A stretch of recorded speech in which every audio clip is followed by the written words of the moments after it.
hear the buggy bug, you know, into the open mic. Man, I'm got you, dude. Hold up. Come on in, Hank. I got you, dude. Come on. Oh, fuck, what the hell? I'm a dumbass. Hold up, guess. Hold up, boom. At the stage. Hey, dude, you here, dude? Welcome to my afternoon show. What's up, dude? I'm doing all right, man. I'm Can doing you all hear right. me? Does everything sound fine with my headset? It sounds all right, but you might need just a different camera over time. Is something maybe that attaches to a computer or something. My quality fucking shit as well, but eventually you got to move on up so that people can understand 90% of what you're saying. You know. Oh yeah, but hey, what's the weather been like the whole summer out there?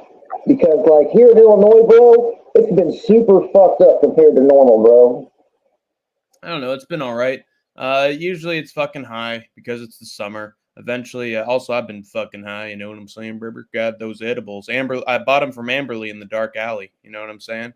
But In the dark alley. Why you gotta go meet somebody in a dark alley? You can just go buy that shit in the store, dude. That shit's, you know what I'm saying? yeah, I know. It's not like you ain't gotta Yeah, make drug deals no more, bro. cooler. It adds to the aura and the mystique of it. You feel like you're doing something wrong. It's a nice masochistic fantasy. And also, I like to replicate that fucking Velvet Underground. I'm waiting for my man. Ooh, with a big straw hat. And then, anyway, stupid fucking reference. But yeah, it's been all right in terms of weather. You just don't want to be around in the afternoon because it gets just fucking scathing hot sometimes. But that's summer, and then once fall rolls around, then we actually have normal weather. That's why fall and winter are actually like my favorite seasons of the year. Spring fucking ignites my allergies, so I have to deal with that shit for 4 months where I don't even feel like I can fucking breathe. And summer reminds me that climate change exists, so it's just an unfortunate time where I feel like I'm fucking roasting on a spit. But yeah, later Yeah. we're entering that part of the year that I most enjoy. So looking forward to that. Yeah, here, dude, like, man, we've had maybe 20 days of 90 plus degree weather. The rest has been like low 80s or lower, dude. And like for the past week, it's been like 75. Not bad, not Very bad. strange very strange for Central Illinois. Yeah, well, you're in a good spot right now. I think it's interesting because I think the areas that would otherwise be cold all the time are actually starting to have nice weather. And so they're like, hey, thanks, climate change. We feel much better now. You actually warmed us up a little bit. Whereas the places that are already warm are like, I'm boiling. Somebody help me. Oh, not the flood. You know? Our AC's dying. Motherfuckers' ACs are dying because it's so goddamn hot. Yeah, I'm in like, rural area, dude. I'm around hills and trees, dude. I'm gonna get fucking burnt to the ground one of these days. But oh it's yeah, just with California, yes, sir. either, Yeah, yeah, either forest fires or fucking, they're going to fall up the continental U.S. yeah, yeah, exactly. We're gonna be what's the word for it?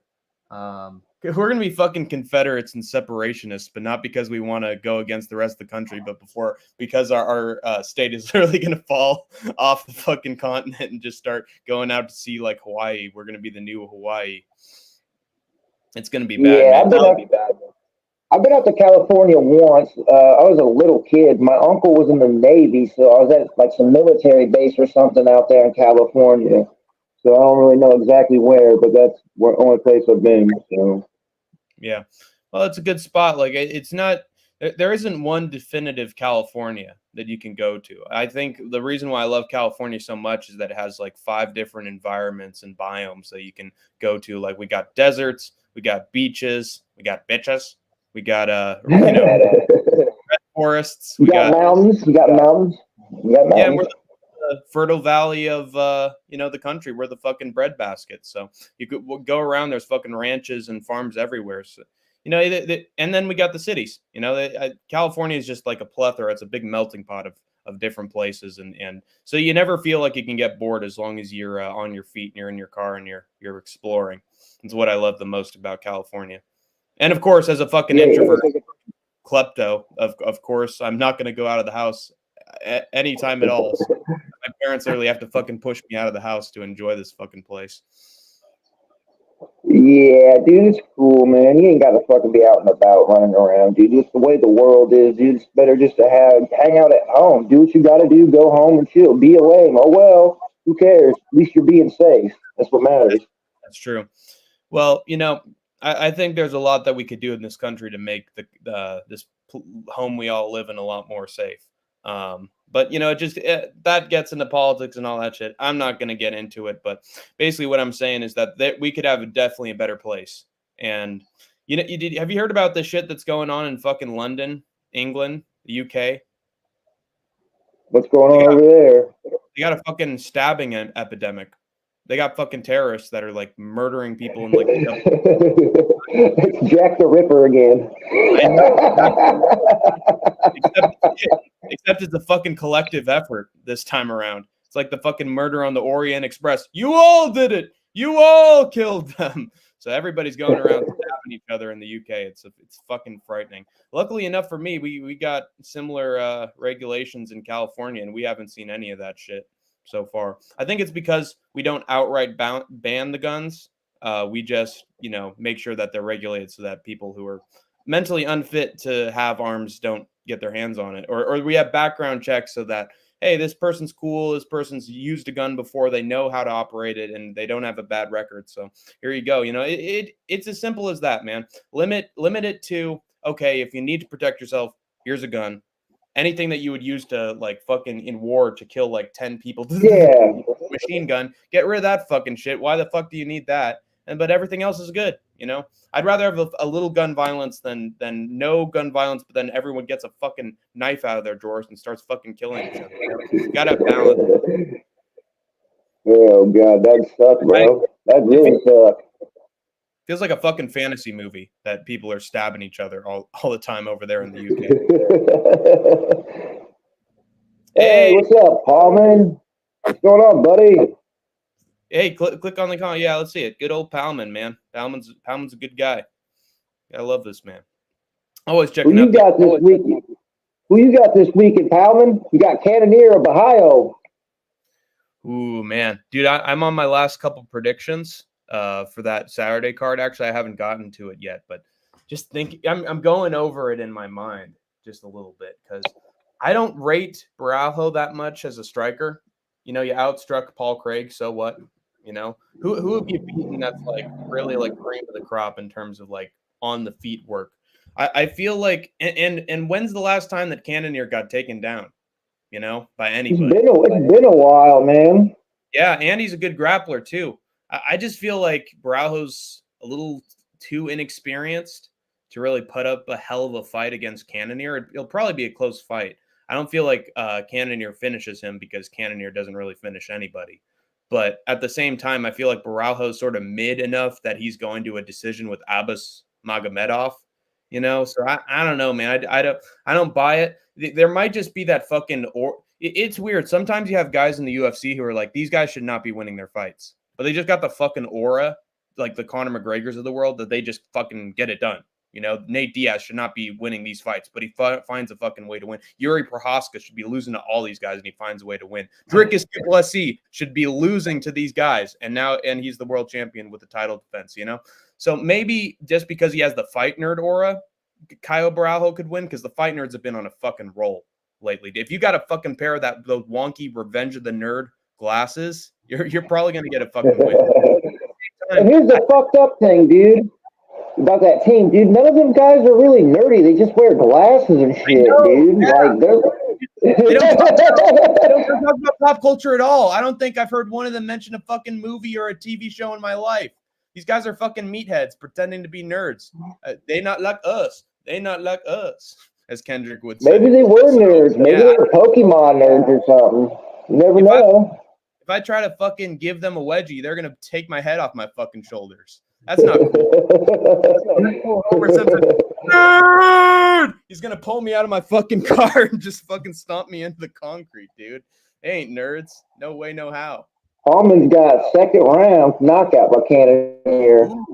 That's not a bad prediction, but I think it might have to be in the later rounds. a little bit if he does get a finish, because it's 5 rounds, you know, and they're both middleweights, so might be tough for one of them not to get a finish. But I think if anyone's gonna get one, I just don't credit Beraljo on the same level that I do like an Imavov, you know, where he's always slick and he's always in it, and he's fought good guys before and dealt with all sorts of types of fighters.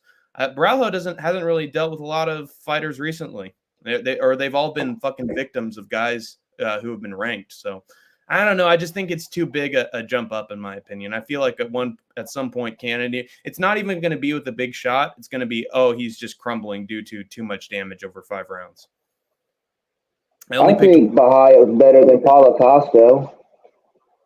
One fight wrong. It was when he fought Whitaker. I picked Whitaker in that fight. Yeah, I don't blame you. I think everybody picked Whitaker at that point because it just seemed like again, sort of like this fight, it seemed like too big a jump up.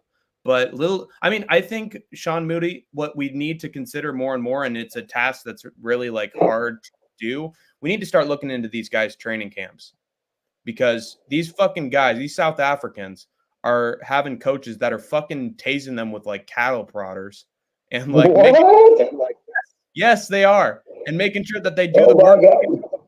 They get the execution. They got fucking Gordon Ramsay for a fucking coach, dude, in their camps. Like, they have to win. It's like Moicano. They cannot afford to lose. So, like, and if you got a smart enough coach, you're going to learn. And smart. So, I don't know. There's some things you just can't really predict. But with DDP, if you looked into his training camp, he's got guys that make sure that he fucking wins. So, I don't know, man. It's tough. You know? Think Kaio is going to only one from Cans. I agree. That's true. Too big a up, man. And just because Kaio has striking right now doesn't mean he's going to have slick striking against Cannonier. He had slick striking against Paul Craig because Paul Craig is Paul Craig, but he hasn't had a lot. I know. Paul Craig is a guy to fight anybody. He mediocre. True. I can't believe that Kaio is such a fucking favorite on Tapology. It really makes no sense to me.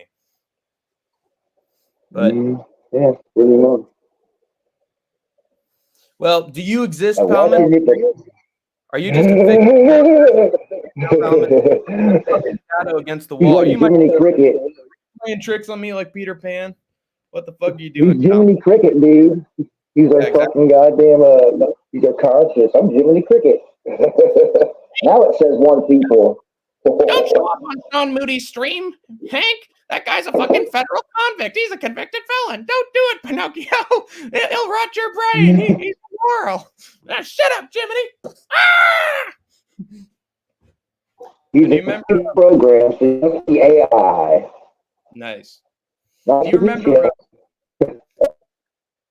that Puss in Boots movie where it was Big Jack Horner? And then they had like Jiminy Cricket in the role of like oh God, what's his fucking name? Jimmy Stewart. Was it one of the newer person? Okay, now you're really starting. 2000. All right. Was it one of the newer ones from like the later 2000s? Yes. Yeah, it came out. Basically, he played the role of like Jimmy Stewart, like, you can't get away with this, Mr. Potter. I'll give you the moon. I'll lasso the moon and pull it down for you. And he's Jiminy Cricket for this Big Jack Horner, and he's like, hey, you're terrible. You're an irredeemable monster. And then Jack Horner's like, oh, what took you so long, idiot? Ah! And he fucking flicks him off his shoulder. Hey, you remember that one, like, beginning to the movie where it had, like, the frog that would sing and shit? Like, the guy would fucking hear him sing and try to get the guy to hear him, like the big-time guy, like the frog would not sing for the guy. When was that? When was that movie made? Man, it was the beginning of a movie. I can't even remember what movie it was. Like, it was from the 90s. I think it was a Jim Carrey movie, maybe, that it started off before. I don't know, man. It's been a while. He's like a fucked up little ass frog. He just started singing, and this like bum ass guy was like, "Okay, I got a brilliant idea. I'm gonna fuck use this frog to make me money and shit." And as soon as the frog would stop singing, and you could get the guy in there, you try to get the frog to sing, and it wouldn't do nothing. Is that like The Mask or Oh, something? well, Does the singing and then everybody it does the might, fucking... it might have been before the Mask movie. I'll even look it up after this and shit, because I don't know. You're the historian, so I figure I'd ask, you know. Plus, it's like a cartoon. You'll have to find it The and send days it. when I'd be interested. do you like that fuck? Do you see that fucked up thing I took a set from fucking Lynch's thing over there with fucking Dana White and John Jones all kissing Yeah. and making out? That was fantastic, dude. Summed it up perfectly. John Jones is his fucking top bitch, man. He's his premium merchandise, and John Jones is his sugar daddy when it comes to threatening to expose dirty secrets regarding the company. So he's got to have that fucking midget in his arms, you know. He's got to treat her nice, buy her something good, so that he doesn't rat on him, you know. They're always at parties. Yeah, Now, you know what the problem is, Sean Moody? Instead of Dana having to slap his wife around when they get into an argument at the party, now John Jones is going to slap around Dana at the party when they get a little bit too tipsy, you know. It's going to be opposite. He's going to feel like his fucking masculinity has been deprived of him. John Jones, slap fighting champion. Yes, exactly. Yes, he'd fucking knock Dana's teeth out. And honestly, I'd pay full price, dude. I don't care how much those fucking UFC arena tickets cost. I would fucking give my life savings to see John Jones fucking give Dana a brain bleed Vicente Luque style and fucking kick him out of the promotion. I remember when Tito wanted to fight Dana. Oh yeah, I actually think that Dana might have been able to win that shit. I'll be if it was in boxing, regular boxing, I think Dana probably could have kicked his ass because Tito's never been good like on the feet. I feel like Dana's like actually was sort of a stud at that time. He could have fucking knocked out Tito. Ortiz just has that smooth a fucking brain, you know, that he's chopping onions and he's chopping his fingers instead of chopping onions, if you know what I'm saying. Yeah, I heard he's a sheriff over there somewhere now in California. Oh, Tito Ortiz. Mm-hmm. I feel so unsafe now. I don't want to get out of the house. I do not want him to take me over. Dude, sir, have you been having too much grape juice today? You're going to have to be, you know, playing that little violin when I take you into the station. I'm a lion, and I'm going to pry you right out of your vehicle like the jackal that you are. And then I'm going to fucking put Tito Ortiz in the fucking little spinning machine. He's going to, you know. I don't know. Maybe What's your favorite Ernest movie? What was that? What is your favorite Ernest movie? My favorite what movie? Ernest, you know, Ernest P. Worrell. You ever watched Ernest Go to Camp? Ernest Goes Scared Stupid. Ernest. Oh, yeah. Ernest Goes to Hollywood, I think. Ernest Goes to Hollywood. Yeah, class. I don't think that was a movie. Don't think that was really a movie, dude. I don't think it was there. I haven't seen any Ernest movies. I'll be honest with you. I have not seen them. I did see a Simpsons where they show. I can't believe you never watched Ernest. Mm-mm. A lot of old comedies from back then, but comedy has never really been my favorite movie. Even though I like doing comedy myself, I don't know. I've always been into the thrillers and the psychologically tense movies and horror movies. But I remember Simpsons did a spoof of Ernest where it's like, "Hey Ernest, I got my head stuck in this toilet," and then Sideshow Bob's like,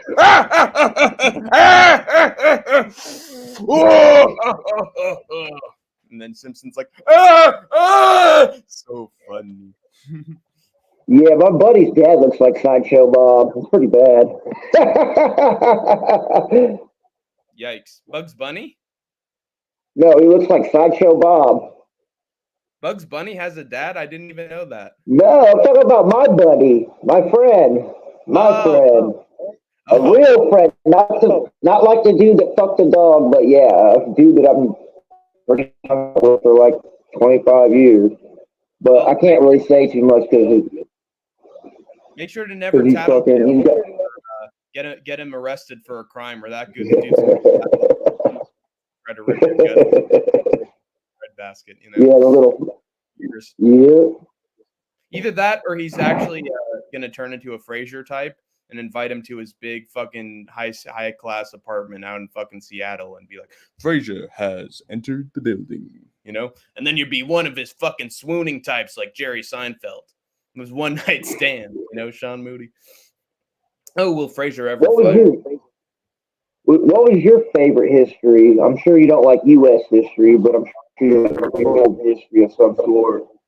I've always been interested in the history of Rome just because it was one of the first major modern like urban centers and societies. The fact that it was so shielded off made it fascinating to just see what happens to this society when it's like in a bubble and it isn't being influenced by other like territories or cultures for like 1,000 years. And then it's just interesting to see how it was just built off creating its own modern economy and its own modern urban infrastructure and then winning all of its battles. And it's just strange. Like it's undergone dictatorships and had successful dictatorships, which is absolutely fucking crazy. And then it's interesting because it had so many dictators that were actually decent political leaders. Like we're used to the modern form of dictator where it's like this guy has no idea how society works. He's completely in his own head. He's out of his fucking mind. And he's trying to have this great solution to everything, you know, and these guys shouldn't be politicians. Whereas like back in the day, being a dictator was like being just like a king, being a leader. And so before kings even existed. So actually dictators could be effective leaders during that point if they were wise and they had a good enough society running already that it's sort of like being a president in an economy that's already booming where like you can influence this or that, but at the end of the day, the society is going to keep running with or without you, you know. Whereas like in the modern day, dictators could actually have a lot of influence on a society and how it actually operates. But it's weird. It was like being a regular politician, being a dictator back in that time. What was the word? Being an emperor. That's it. Being an emperor. And also it's interesting because Rome also was like able to develop the Senate for the first time. They'd had the first Senate, and so we based the name of our own government body off of that of Roman politics, and we actually based a lot of how our own society is run and how our rules work based on Roman politics. And so it's fascinating to just see how senators were able to assume power during that time. They didn't even have like a direct ballot where people like, you know, write something on a tablet or you know, piece of paper. They would actually just have someone give a speech or have a debate with somebody in front of like almost the entirety of an entire fucking Roman district. People would be like on the ground on like street corners and in alleyways and like every fucking corner of the city. And then they'd hear this guy just fucking yell out to them, no microphone. You know, you just hear his fucking voice from like up on a fucking tower. And then people would literally cast their vote through fucking yelling for who they thought won. And so it was almost like being in a fucking rap battle where you gotta plead your case and spit some fucking bars, and then the crowd reaction, oh, guaranteed whether or not you were elected into a political position of power where people's lives are on the line. It's just so fucking goofy, but at the same time, it's almost like miraculous that it worked for so long. And then what really makes me fascinated with Rome is that its downfall came through religion. And you know, I'm not going to say too much bad about religion in general as a concept. It's done a lot of great things, improved a lot of people's lives. It's taught good morals for most of the people who use it right. But you know, Christianity was developed in Rome. There's the anecdote about the Roman emperor killing fucking Jesus Christ, and so that isn't so great. But basically, what I learned is that during the time after Jesus' death, there were multiple versions of the Bible that were created. And it wasn't just like, oh, they wrote the Bible.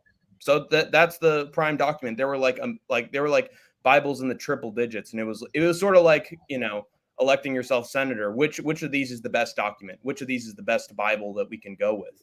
And so it was like a matter of like choosing what the best seller would be in like a book market. And then the most popular one won. And then that became the Bible. And then what really sort of sunk Rome is that Constantinople basically allowed or is it Constantinople? I think it's Constantinople. He allowed religious leaders to basically take over Rome. They didn't have to be in the role of religious leaders. That came down the line a little later, but basically it was like a puppet government where, hey, this guy's not a Christian, but he has Christians operating the government behind the scenes. And so basically they completely innovated the architecture of Rome. They completely reformed the economy. They didn't pay very close attention to what was going on outside the walls. And that's when the fucking Vikings and the barbarians came in and basically fucking sacked Rome and then basically took it over and made it their own city. But what's most fascinating is that by the time the barbarians were actually able to get over the walls and get through Rome, it already looked like the place had been destroyed. They weren't even like they hadn't even invaded, and buildings were fucking decaying, and the whole society looked like it had just been like hit with a nuclear bomb because like the architecture was so maladjusted by the Christians that they were already falling apart before they were even invaded. So the society was fucking crumbling down before the Rome could even fall. So it was a very slow fall, and it was due to religious leaders who didn't have a sense of how the society operated or how it was being constructed. They were going with their own ideological principles, and it basically didn't conform with reality, which in my opinion actually like correlates to a dictator more than anything else. So basically their own ideology doomed their society. And that's sort of like a template that I use to try to understand what's best in terms of what I should vote for politically. Should it be someone who actually knows how society works because they're an operator of society before they became a leader? Were they like a victim of society? Are they a representative of society before they even got there? Or are they someone who is a representative of something outside of the material world? Someone who develops ideas that don't exactly align with reality or are based on historical evidence. So as the historian in me, I see more and more that someone who is a product of their society is what's best for society. Anyway, that's just, and like, dude, I've been talking for like 20 minutes. That's how much I fucking love the history of Rome, you know? I like Egyptian history. Me too. I do love Egyptian history. I love, one of the most interesting stories was the one of the leaders of Egypt. I think Imhotep might be his name. Might be Imhotep. He became the first archaeologist, basically, because he saw that he was constructing Egyptian buildings, but that there were levels of Egyptian building that were below the ones that he was already creating for Egypt. And so he basically had his own private venture where he was like digging up certain parts in Egypt based on like old maps and finding more about its history. And here is yet another weakness of these leaders. He's so involved in his own personal world and making sure that he is remembered as the great archaeologist and the one who preserved Egyptian culture that he didn't notice that there was a giant fucking army invading Egypt at the time and was about to sack everything and fucking kill him. He was busy fucking digging up his trinkets and artifacts. And so once again, Egyptian society fell because they were too busy in their own fucking shit and couldn't recognize what was going on around them. Yeah, it's cool that I heard that they actually proved that they did use hydraulics and shit to build the pyramids. So that's fucking pretty cool, man. Yeah. As long as you're not behind the theory that it was ancient aliens, I'm fine with it. Yeah, but there's also the fact that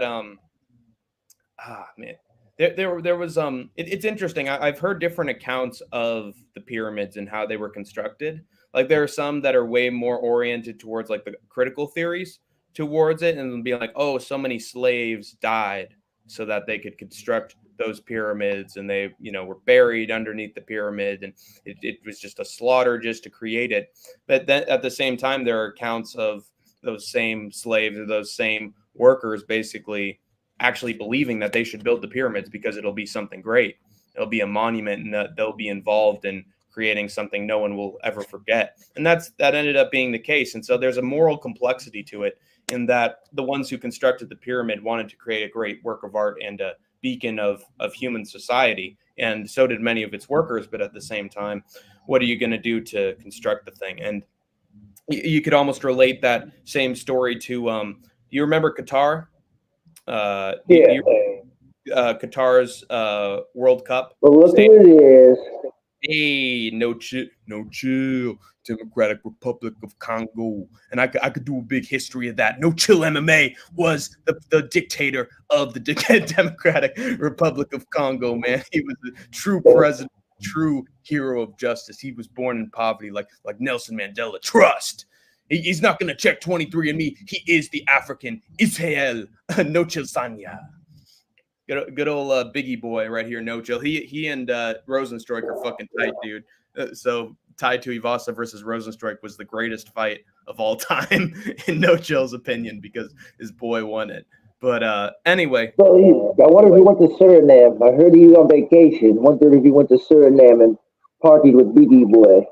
Yeah, exactly. And he was involved in the democratic revolution and riots of Congo to make it a fairer place. And, Israel is backing them. And, hey, great for them. I'm sure they'll make a better society out of it and not kill anybody at all. And everybody's yeah,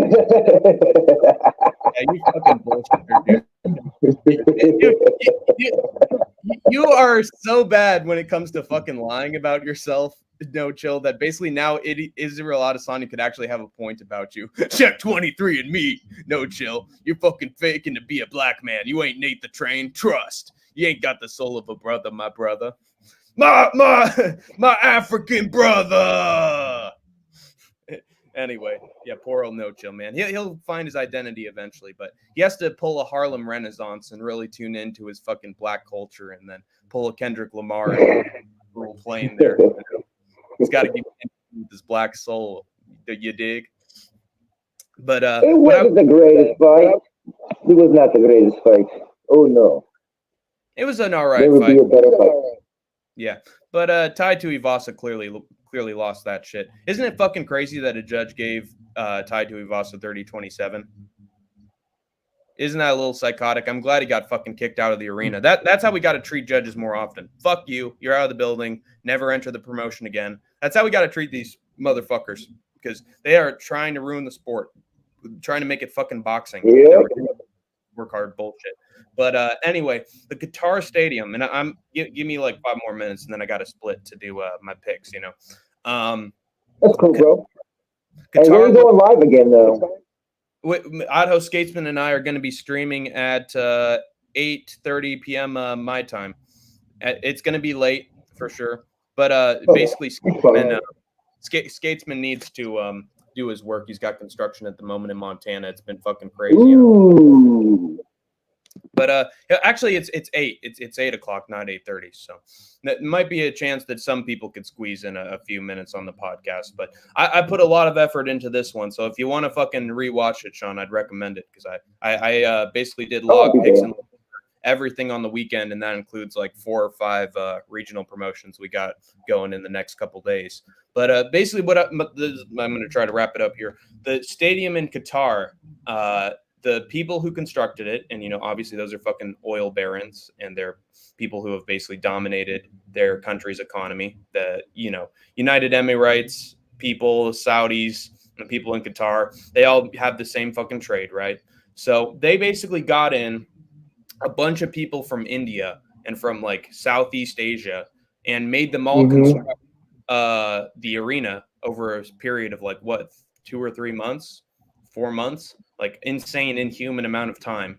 And they would basically keep them in the basement of the building with like very little food, very little water. They'd fucking make them go to work constantly. They wouldn't give them breaks. And eventually they started to develop fucking diseases in that basement. And people were fucking dying of malnutrition and all sorts of fucking viruses. So, just like the pyramids were built by the slaves, in the modern day fucking parallel, we got people in the Middle East, desert territory, who are bringing people from abroad and basically making them indentured servants and basically fucking killing them in order to create great works of, architecture in small amounts of time. So this shit's still happening, man. And we got to make sure to monitor that shit so that we choose the right fucking countries when we're staging big sporting events. Cause some of these motherfuckers are fucking evil, dude. Oh gosh, No Chill. There he is.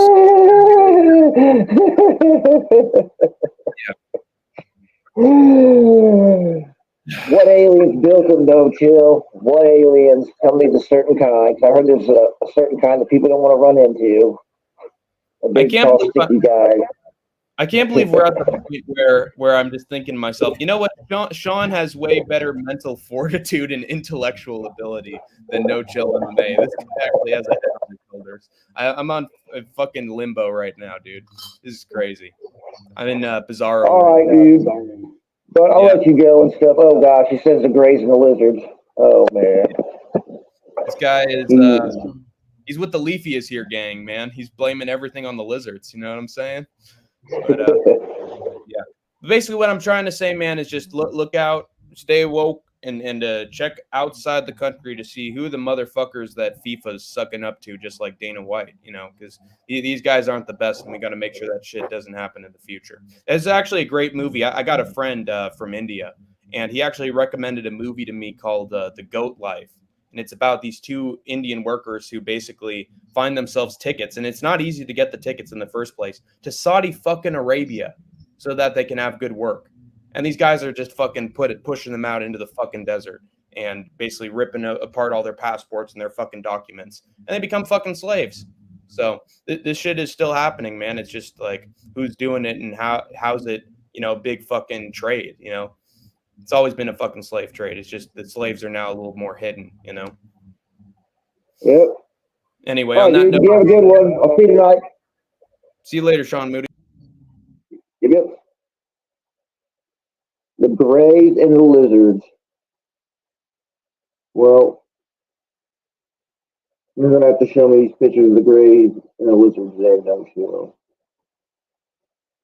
If anybody else wants to hop in, you can.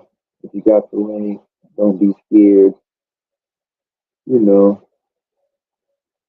But if there is nothing else to talk about, I'll get on here. Holla.